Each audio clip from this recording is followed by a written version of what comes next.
Cecilia preside la Comisión de Vivienda en la legislatura porteña. Sus otros ejes de trabajo son lo electoral, la cultura y el patrimonio.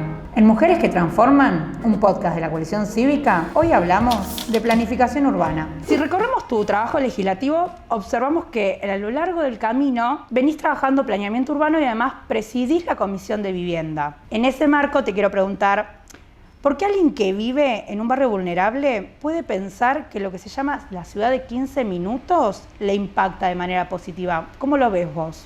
Bueno, en verdad, primero deberíamos, dentro de la pregunta, abordar un poco el concepto de la ciudad de los 15 minutos para después poder integrarlo con la pregunta.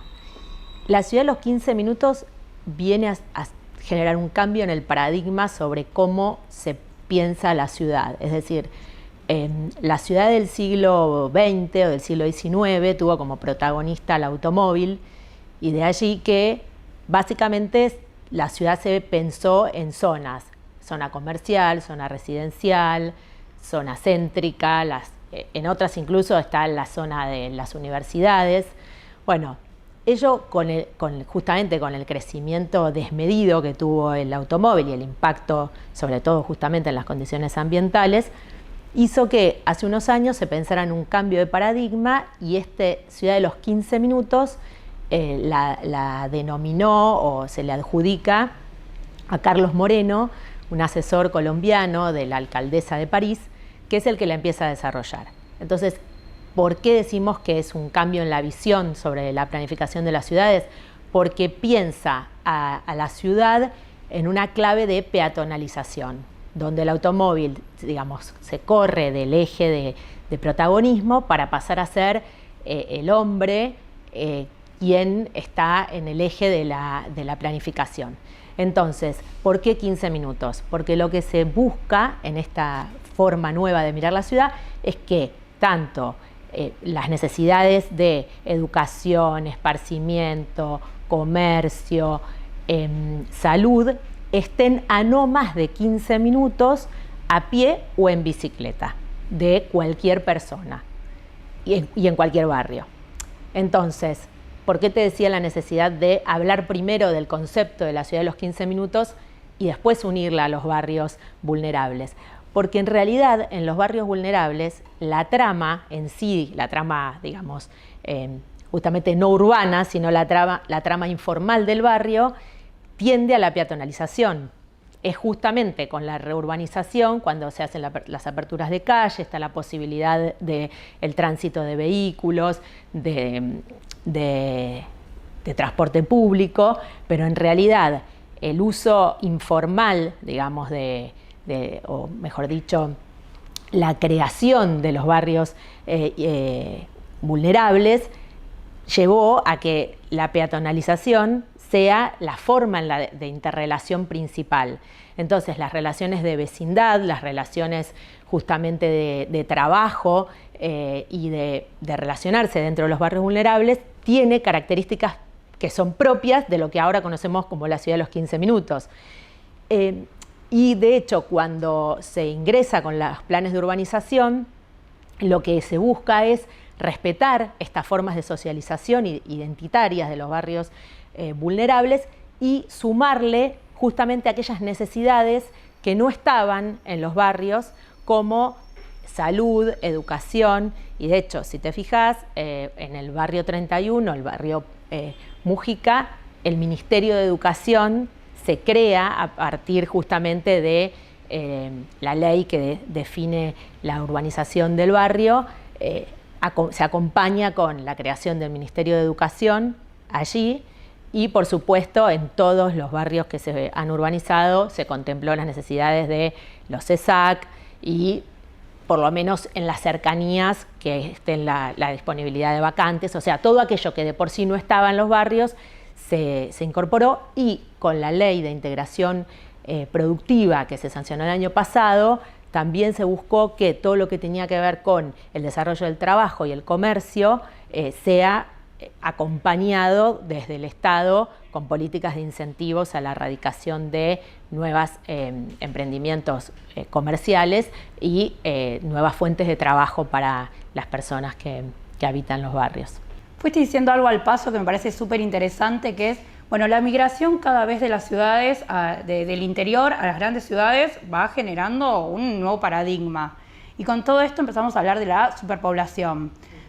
¿Viste alguna propuesta que digas, bueno, es interesante, creo que podemos echarle un poco una lupa ahí?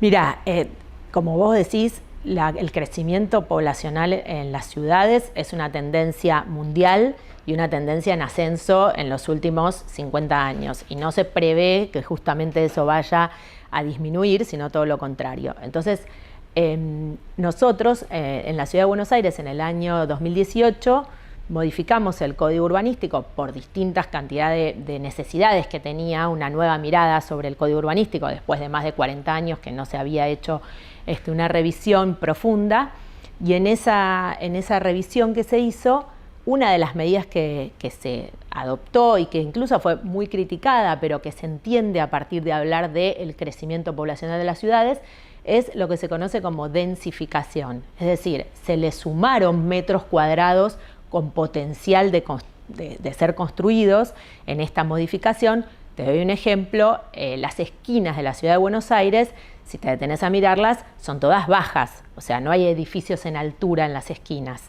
Y esto por las medidas con las que se construía a partir del código anterior. En este nuevo código se permite el completamiento de las esquinas, y lo cual suma metros cuadrados, y la idea es que se sumen con una idea de vivienda asequible, es decir, que los nuevos metros cuadrados que se crean en la ciudad para contener este crecimiento poblacional de las ciudades no sea justamente exclusivos, sino que sean de posibilidades de acceso mayor, y no obviamente para unos pocos. Bueno, esas son las medidas que por ahí hay que trabajar más, porque sin duda hoy por hoy la macroeconomía que tenemos y que nos acompañará un tiempo largo, no permiten pensar en que haya una línea de créditos hipotecarios en el mediano plazo, en el corto ni hablar, pero sí hay otras medidas nuevas y muy interesantes de analizar, como por ejemplo el derecho real de superficie.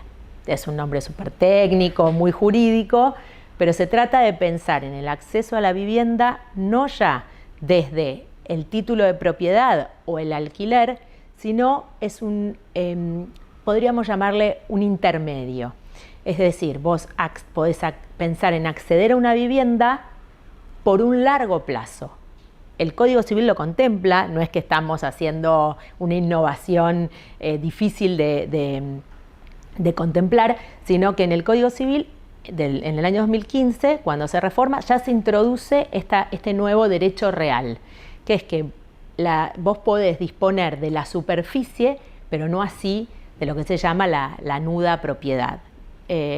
Hay desarrollo de este concepto en ciudades como Barcelona y como Berlín, y estamos acá con algunos otros soñadores pensando en ver si podemos dar este debate y pensar en esta nueva forma de acceso a la vivienda en la ciudad para el mediano plazo.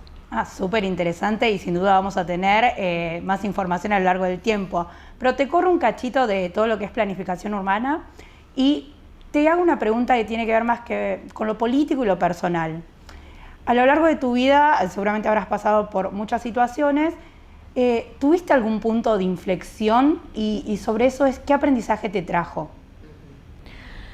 Bueno, refiriéndome a lo que es mi trabajo, mi vocación, mi pasión, yo puedo leer o ver 2 o 3 momentos en los cuales retrospectivamente digo, bueno, en ese momento cuando me tocó decidir o elegir, elegí bien.